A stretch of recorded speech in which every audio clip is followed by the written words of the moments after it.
Good morning, Flagler County. I'm Rich Carroll. You're listening to Flagler's Morning News on Monday, January 3rd, and this local news is a service of Flagler County's Toyota dealer, Beaver Toyota, here to wow you. Flagler County's population is poised to grow in 2022, and there's a number of reasons why. Rich Petchke takes a look. Sheriff Rick Staley says one reason is the low amount of crime. We have an extremely low crime rate. In fact, we have the lowest crime rate in our four-county area. I owned a multi-million-dollar business at one time and headquartered in Palm Coast. So I understand the connections between business wanting to come here, people wanting to relocate here, and it's education, it's safety and security, predominantly in my mind. And of course, the housing costs and so forth play in there. And the sheriff's office touts the benefits of living here in its recruitment ads, which run across the country. One of our ads, actually the original ad, Facebook denied.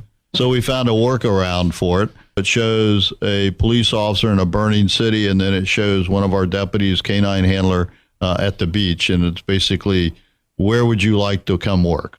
If you would like to join the department, go to flaglersheriff.com for a list of current openings.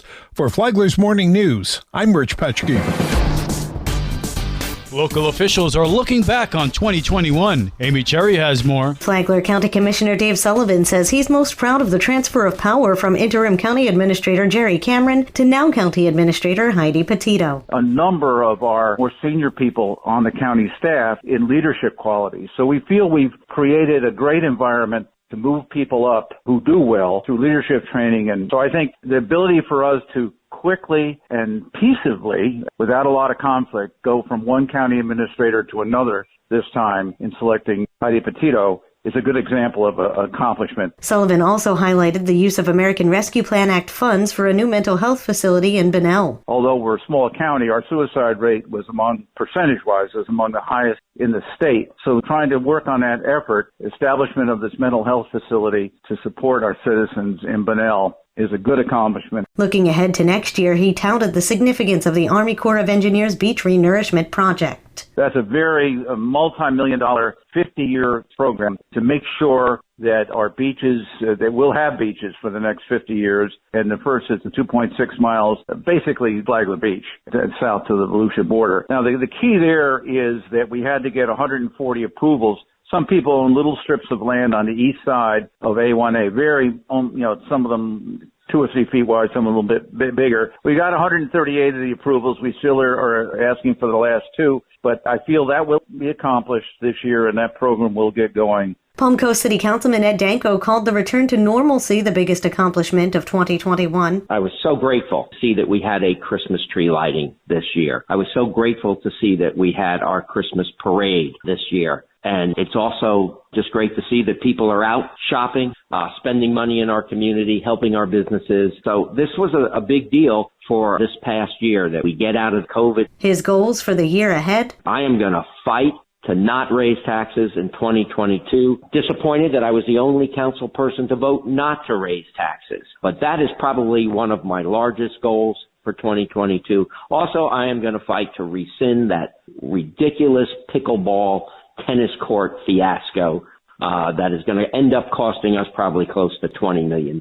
From the WNZF Newsroom, I'm Amy Cherry.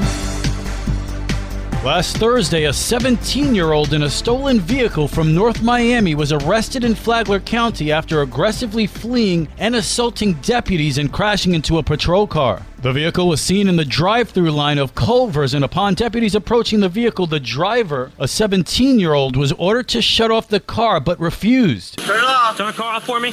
Turn it off. You turn the car off for me. Turn the car off for me. Turn the car.